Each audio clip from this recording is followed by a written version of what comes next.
Hello everyone, my self doctor Lokesh Mittal, your ear nose throat and sleep apnoea specialist. तो आज हम बात करेंगे treatment options of hearing loss.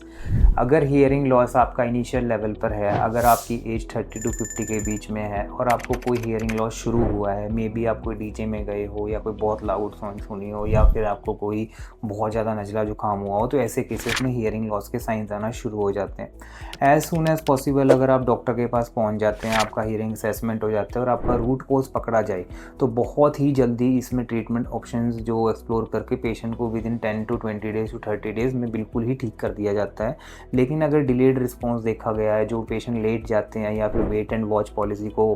Adopt करते हैं, तो जनरली जो इरिवर्सिबल डैमेज है वो प्लेस पे आ चुका होता है और ऐसे केसेस में फिर वो रिवर्स करना थोड़ा सा मुश्किल हो जाता है। जो एज रिलेटेड हियरिंग लॉस रहता है, जो जनरली हमारा 55-60 से शुरू होता है, या जिन लोगों को डायबिटीज़, हाइपरटेंशन, थायराइड की प्रॉब्लम ज़्यादा रहती है, उनको ये थोड़ा 50-55 में भी आना शुरू हो जाता है। ऐसे केसेस में अगर डेसिबल लॉस ज़्यादा नहीं है तो आपको बहुत ही हल्के लेवल की मशीन से, जो कि सस्ती है, पॉकेट फ्रेंडली, अफोर्डेबल और हमारा 3-4 साल एक मशीन निकाल देती है, वो बड़े आराम से लगाई जा सकती है और उसको वहाँ पे टिकाया जा सकता है। और आगे के रिप्लेनिशमेंट्स भी जो 4-5 साल बाद हैं, वो सेम लेवल पे ही इकोनॉमिकल तरीके से किए जा सकते हैं। लेकिन अगर आप उसको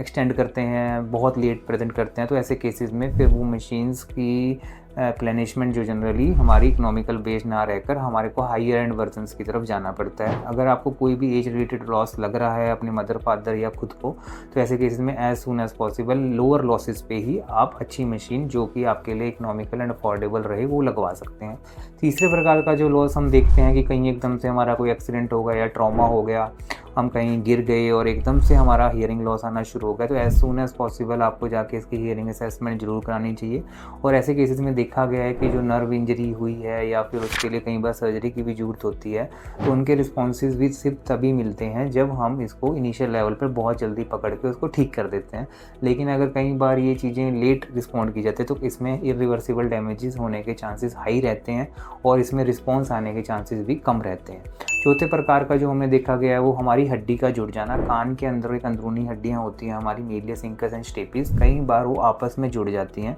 और इंटर मूवेबिलिटी ना होने के कारण वहाँ पे सुनना बंद हो जाता है। तो ऐसे केसेस में स्टेपिडेक्टमी या स्टेपिडोटॉमी की जाती है।